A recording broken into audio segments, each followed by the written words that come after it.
Researchers at the Centre for Poverty Analysis have studied the poverty situation on the tea and rubber estates from the perspectives of both workers and management.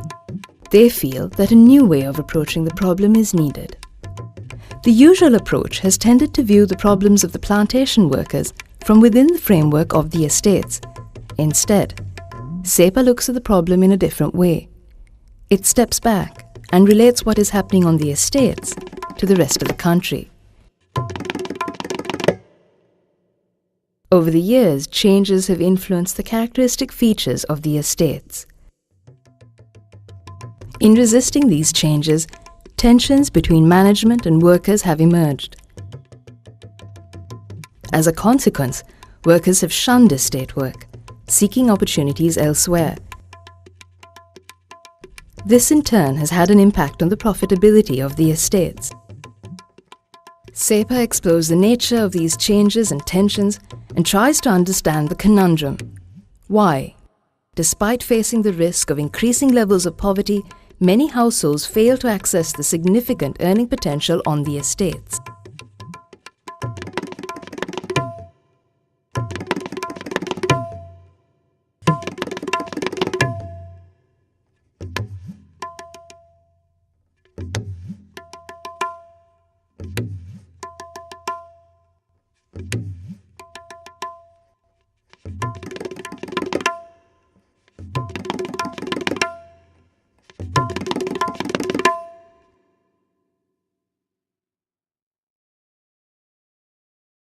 A number of features shape the estates as a self-contained enclave, a total institution. They have existed since the colonial era and to some extent still feature today. Isolated from the rest of the country, the system included the immigrant labour force within its boundaries. The enclave features include the workers' expectation that they will be maintained by the management from cradle to grave. Linked to this is a high level of management control over every aspect of the residents' lives. This control has resulted in strained relationships, simultaneously dependent and adversarial. The total institution and its enclave features have eroded gradually over time, but it still continues to shape the relationship between workers and management.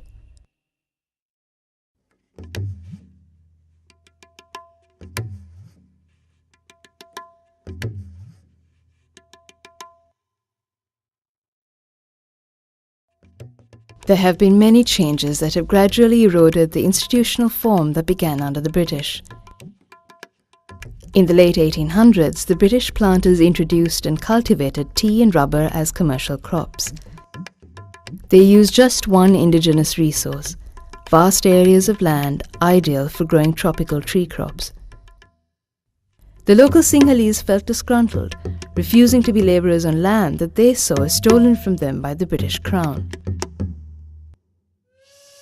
To fill this gap, waves of indentured labour from neighbouring South India were brought over to work on the estates.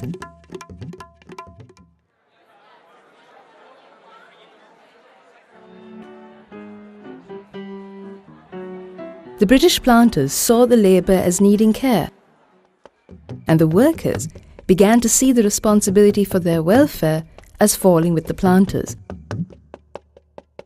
During these colonial times, welfare provision for the estate workers was generally better than for the rest of the country. Health indicators, for instance, at the time of independence, were much better than the rural sector elsewhere. In 1948, once both India and Sri Lanka were independent of the British Crown, over 700,000 estate workers became stateless persons, without citizenship in either India or Sri Lanka. A year later, new laws took away their right to vote.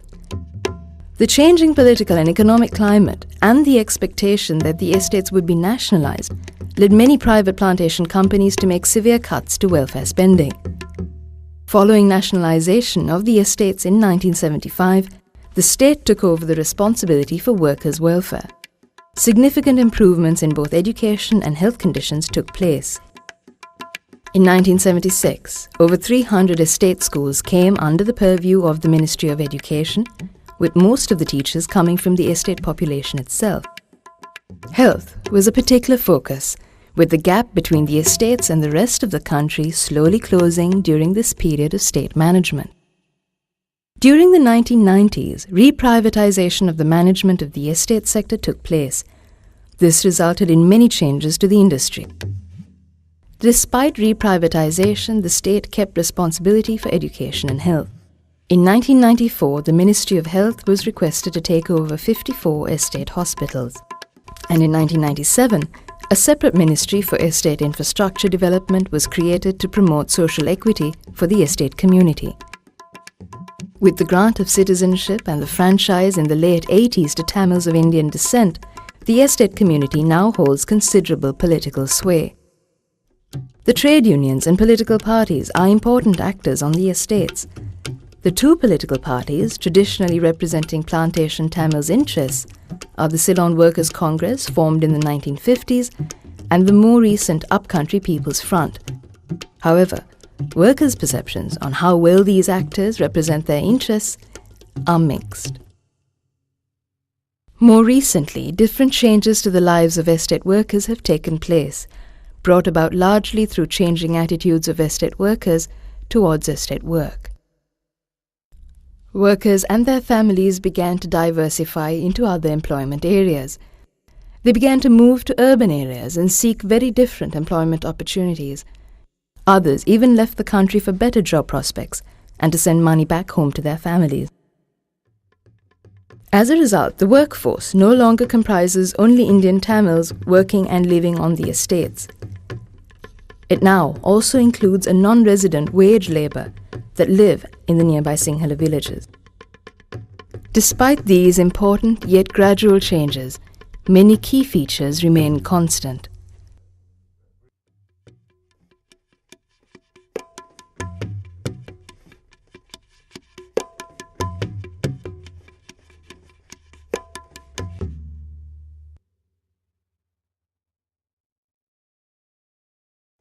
So have these changes really made a difference to the lives of estate workers?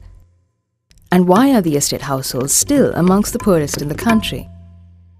The overall perception of the workers today is that poverty in the estates has worsened.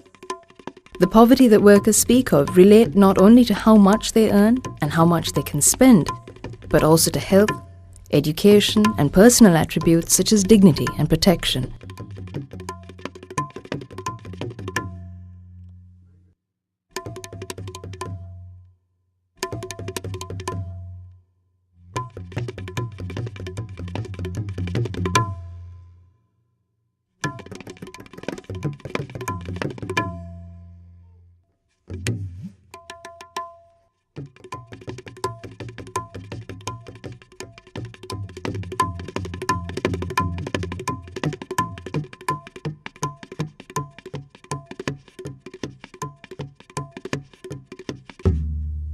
Yet some households have managed to escape poverty. Non-estate employment in all its forms seems to play a critical role for these individual households.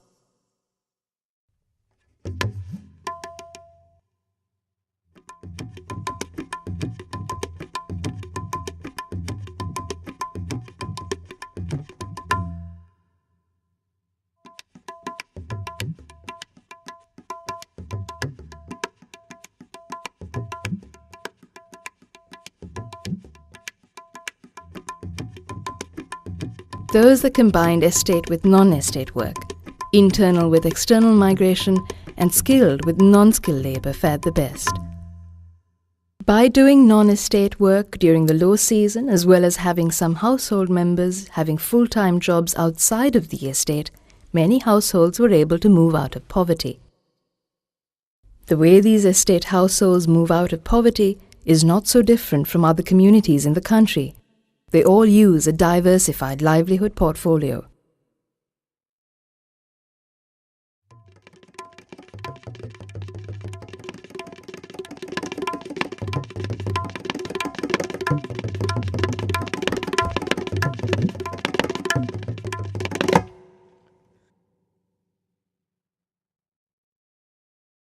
இருபத்தஞ்சு முப்பது Madhavi 3140 2532 Jeyasudhasan 730 2533 Vijayalakshmi 4280, 2534 மல்லிகாவதி 3470. A mix of different employment opportunities is clearly important for mobility. Does this mean that there is a lack of work or that workers cannot earn enough from estate work alone? The opposite is frequently the case. The estates have a large earning potential, but the problem is that it is not being fully accessed. Earning capacity of an estate worker in a well-managed estate can be considerably higher than the poverty line. This has been confirmed by both workers and management. But many rubber and tea plantations actually record shortages of labour. So it seems that workers tend to shun estate work, even if it is available. So there exists a conundrum. Even though poverty is increasing on the estates, workers choose not to access this earning potential that could bring them out of poverty.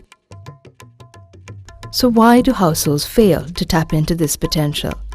CEPA found that families living on estates have developed attitudes and ways of thinking that affect the way they make decisions about how they should go about earning an income. They develop these attitudes and ways of thinking largely because of the way estates are organized.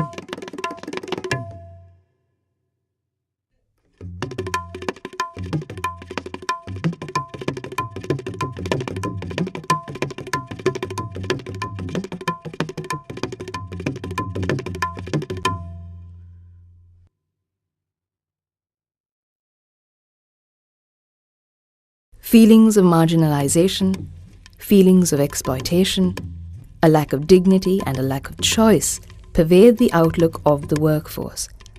In turn, these feelings direct the economic decisions that they make. So even when estate work is available, it is consciously not taken up. The attitudes and ways of thinking have given rise to tensions between the management's economic priorities and the workers' rights as residents. The tensions are best illustrated when looking at the housing issue. The residents take the position that it is their home, and hence they have the right to decide how they live and where they work. This, even though they continue to expect the companies to maintain their housing and its immediate environment. For the management, the housing is considered workers' quarters. Their position is that it is reasonable to demand that at least one household member works on the estate.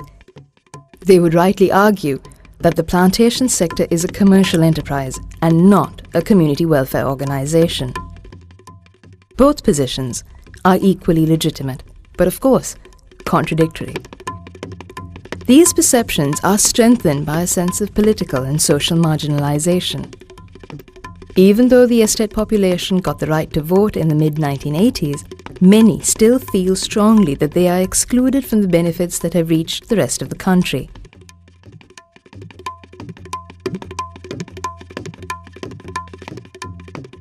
These perceptions affect poverty on the estates in two major ways. In the first instance, they are in themselves a dimension of poverty. Even households that have incomes much higher than the poverty line feel strongly that they are poor.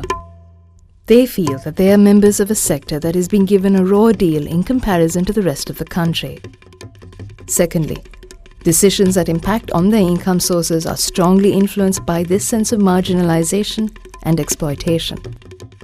Unless these tensions and the perception that estate work is degrading and lacks dignity are addressed, workers will continue to shun the full earning potential. This will, of course, impact upon the industry as a whole.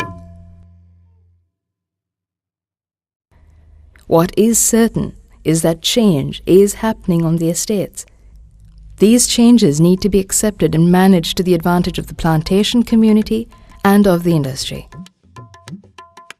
Resist them and you risk aggravating the existing tensions.